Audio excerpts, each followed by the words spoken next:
I'm Megan Cook, and this is my capstone presentation after completing the master's program.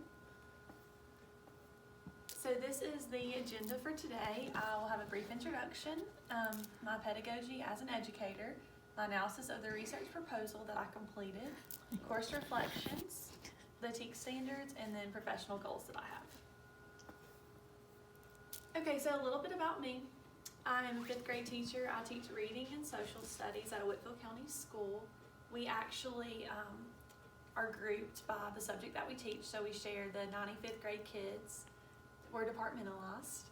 And I am a high school cheerleading coach at Southeast. I spend a lot of time with the high school students as well. And a few things I like to do: I like to be outside on a nice day. I like to spend time with family and friends on the holidays. And currently we are remodeling our house, so that takes a lot of our free time.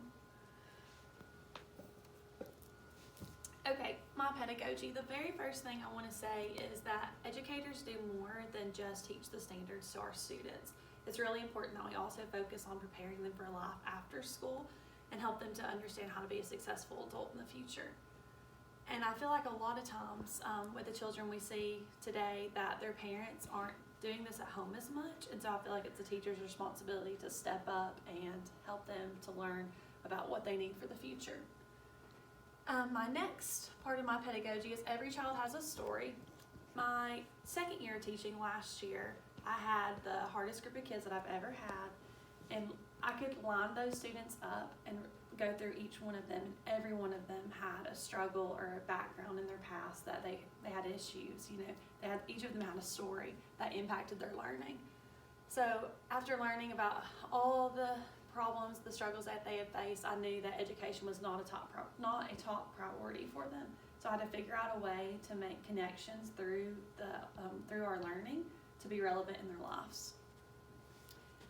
And my third is poor choices do not define the student. So instead of calling students instead of labeling the student, we want to make sure we label the choice that they made. So instead of saying that was bad, I would want to say that was a bad choice. You're better than that, you can overcome this, but that's not how we're going to do things here. Okay, so my research proposal. The purpose of my proposal was to discover if parent involvement impacted student achievement in a positive way.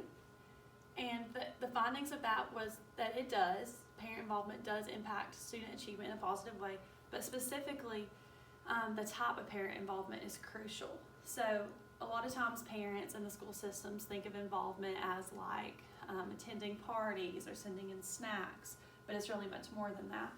They need to be involved at home, help with homework, be there for questions that the teacher may have, communicate with the teacher. It's more than just sending in something.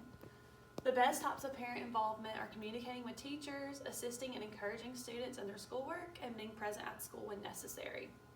Also, a huge factor is parental attitudes and behaviors that they display in front of the student at the home on their own views on education.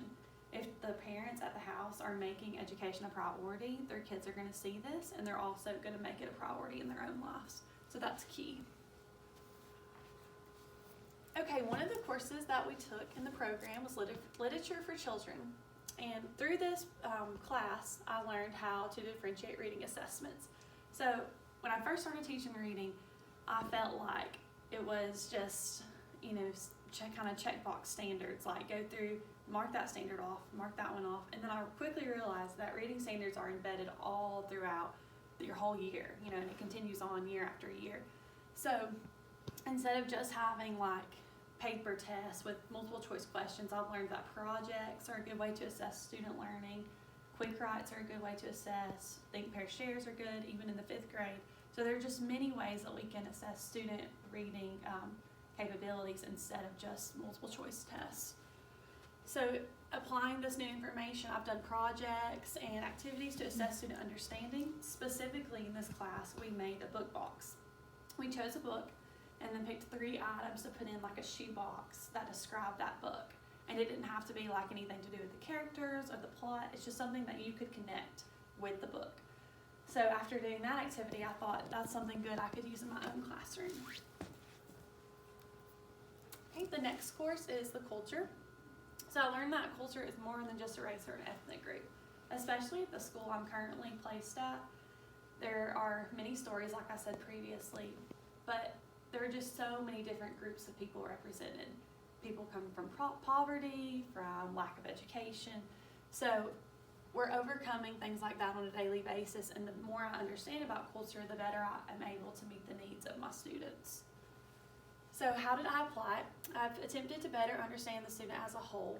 So I've looked deeper into backgrounds and personal struggles and tried to help them overcome those through education. Especially with my 5th graders, I can always tell them, like, hey, the life that you're living right now, you can overcome that through education. You know, you can be more than what you have right now. Okay, TEAC Standard 7, Positive Learning Environment. This is one of the standards that I strive to do daily in my classroom through teaching, modeling, and reinforcement through literature. I try to make sure that everything I do in front of my students reinforces a positive learning environment. So in the 5th grade, we start the year with the novel Wonder, and it's also a movie if you've seen the movie. It's about this boy who is different. He has a facial deformity, and his peers don't know how to react to him, and they struggle with communicating and being around him, but they overcome that, and he ends up being like this example, this good role model for all the students in the school. So as we read this book, we talk about character education and why it's important that we treat others kindly, and we model positivity, and we talk about how that looks in the real life. So I reinforce a positive learning environment through the book, and this is also a quote from the book. I have this hanging in my classroom, and it says, when given the choice between being right or being kind, choose kind. And we discuss what that means and how it should impact our daily lives. All right, and then how did the program help me? Critical and creative thinking. The course, creativity begins with the right environment. So if I want my students to be comfortable with being creative and critical thinkers and sharing their ideas in front of their peers, I have to make sure that I've established a positive learning environment where they feel comfortable enough to do that. Okay, TEAC standard number 4, differentiated instruction. So how did I achieve the standard? I had level resources, accommodations, and learning strategies. I am lucky enough to have co-teachers come into my classroom, so many times we will split up into small groups, and I can have different ability groups with different co-teachers and meet the needs of everyone in the classroom. The example I've given is a differentiated passage. This is one on the U.S. Constitution that I incorporate for Constitution Day. And we actually have 3 different levels of the passage, and so I'm able to give the same passage, the same information, but different levels of that passage for all students. And how did the program help me? I've learned how to adapt and differentiate my instruction to different learning styles and abilities, and again, the culture classes help me to do that, to help me identify the different levels that we have and the different personal struggles, and then apply it to my instruction. Okay, professional growth. I have grown in my daily classroom activities by communicating with educators in the program and professors. I've been able to use new resources in classroom, and I have varying assessment techniques now. After speaking to different teachers and professors, I have been able to come up with different ways to assess student learning. Also, I've been able to differentiate better. I've been pulling resources and communicating with professors and educators to learn how to pull different resources into the classroom. Teaching strategies. Like I've said previously, I've learned how to embed reading standards throughout the whole year and not just go on my list and check it off. When I first started teaching, I literally wanted to take my reading standards and cross them off as I go. But quickly I realized that is not possible with reading.